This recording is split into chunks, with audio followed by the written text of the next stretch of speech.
ഈ ഒരു ഫോട്ടോ എൻ്റെ ലൈഫ് തന്നെ മാറ്റിമറിച്ചെന്ന് പറഞ്ഞാൽ നിങ്ങൾ വിശ്വസിക്കുമോ? കഥ പറയട്ടെ. ഞാൻ ജിതു, ലാൻഡ്സ്കേപ്പ് ഫോട്ടോഗ്രാഫറാണ്. ഈ ഒരു ഫോട്ടോ ഞാൻ 2011 എടുത്തൊരു ഫോട്ടോ ആണ്. അന്ന് എൻ്റെ ഒരു DSLR ക്യാമറ ഉണ്ടായിരുന്നു, നിക്കോണിൻ്റെ D3000 1855 എന്നുള്ള കിറ്റ് ലെൻസ്. അപ്പോൾ ഞാനന്ന് പഠിക്കണം കേട്ടോ, എഞ്ചിനീയറിങ്ങിന് പഠിക്കുകയാണ്. അപ്പോൾ എൻ്റെ മെയിൻ ഹോബി എന്ന് വെച്ചാൽ എല്ലാ ദിവസവും രാവിലെ എണീക്കുക, ഒരു 6-6 എണീക്കും.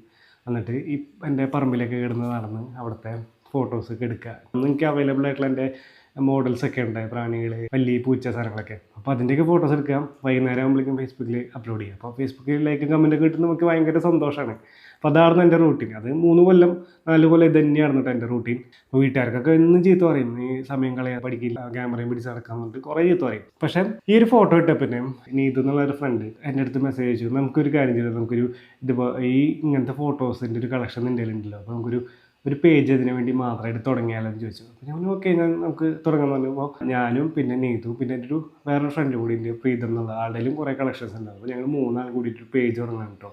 നാച്ചുറൽ സ്പോൺ എന്നാണ് അതിൻ്റെ പേജിൻ്റെ പേര്. ഫേസ്ബുക്ക് പേജായിരുന്നു. അതിൽ എക്സ്ക്ലൂസീവ്ലി ഈ ഇൻസെക്ട്സ് ഒക്കെ മേറ്റ് ചെയ്യുന്ന ഫോട്ടോസായിരുന്നു അതിലിട്ടിരുന്നത്. അങ്ങനെ ഒരു ദിവസം എനിക്ക് ഈ ഒരു പത്രത്തിൽ നിന്ന് മെസ്സേജ് വരികയാണ്, നമുക്ക് ഈ പേജ് ഒന്ന് ഫ്യൂച്ചറിൽ ഇൻട്രസ്റ്റഡ് ആണ്, നിങ്ങൾക്ക് ഡീറ്റെയിൽസ് തരാൻ പറ്റുമെന്ന് എന്നിട്ട് എൻ്റെ അടുത്ത് മെസ്സേജ് അയച്ചു. ഞാൻ അതിനെ റിപ്ലൈ അയച്ചു.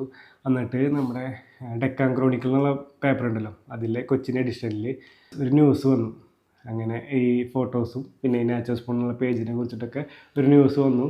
അത് എനിക്ക് ലൈഫിൽ തന്നെ ഭയങ്കരമായിട്ടൊരു ഇമ്പാക്റ്റ് ചെയ്യും. കാരണം വെച്ചാൽ നമുക്കൊരു എന്താ പറയുക, നമ്മൾ എല്ലാവരും പറഞ്ഞിട്ടുണ്ടെങ്കിൽ നമ്മളൊന്നും ചെയ്യുന്നില്ല, നമ്മൾ വെറുതെ ചുമ്മാ ടൈം കളയാന്നുള്ള ആ ഒരു ഇത് മാറ്റിയിട്ട് വീട്ടുകാരും ഉള്ളൊക്കെ ഒരു പത്രത്തിൽ നിന്ന് വന്നെന്നൊക്കെ പറയുമ്പോൾ അവർക്ക് ഭയങ്കര ഒരു ഇംപ്രഷൻ ക്രിയേറ്റ് ചെയ്തു. ഞാനൊരു കുഞ്ഞ് ഗ്രാമത്തിൽ താമസം, അവർക്കൊക്കെ ഭയങ്കര അത്ഭുതമായിച്ച ഇവിടെ നമ്മുടെ നാട്ടിൻപുറത്തിലെ ചെക്കൻ അത്യാവശ്യം ഒരു വലിയ പത്രത്തിൻ്റെ ന്യൂസൊക്കെ വന്നെന്ന് പറയുമ്പോൾ അവർക്ക് വലിയ സംഭവമല്ലേ. അങ്ങനെ അവരും പിന്നെ പ്രോത്സാഹിച്ച് തുടങ്ങി. വീട്ടിലും അത്യാവശ്യം കുഴപ്പമില്ലാത്ത സപ്പോർട്ട്, പഠിപ്പ് കളഞ്ഞിട്ടുള്ള സപ്പോർട്ടൊന്നും ഇല്ല, പഠിപ്പ് കളഞ്ഞിട്ടുള്ള ഫോട്ടോഗ്രാഫി വേണ്ടെന്ന് ഇപ്പോഴും പറയും. ഇവൻ ഞാൻ 15 വർഷമായി ഞാൻ ഫോട്ടോഗ്രാഫി ചെയ്യുന്നു. എന്നിട്ട് ഇപ്പോഴും ഞാൻ വീട്ടിൽ പോകുമ്പോൾ വീട്ടിൽ പറയുന്ന കാര്യം എന്ന് വെച്ചാൽ എല്ലാ ഗവൺമെൻറ് ജോലി നോക്കിക്കൂടെ എന്ന് പറയുന്നുണ്ട്, ഇപ്പോഴും പറയും കേട്ടോ. ഇതാണ് കഥ.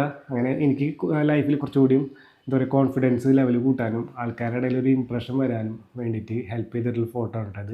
ഇതുപോലുള്ള കുറേ ഫോട്ടോസ് ഞാൻ അപ്ലോഡ് ചെയ്യും, പിന്നെ പേപ്പർ കട്ടിങ് അപ്ലോഡ് ചെയ്യണം. ഞാൻ സൂക്ഷിച്ച് വെച്ചിട്ടുണ്ട്. ഇതൊക്കെ എന്തെങ്കിലും അഭിപ്രായങ്ങളായി പറഞ്ഞോട്ടെ. നിങ്ങൾക്ക് ഇതുപോലത്തെ കുറേ കഥകളൊക്കെ ഉണ്ടാവില്ലേ? അപ്പോൾ അത് നിങ്ങളൊന്ന് പറഞ്ഞു. വേറൊരു കഥയായിട്ട് വീണ്ടും വരാം. അപ്പോൾ ബൈ.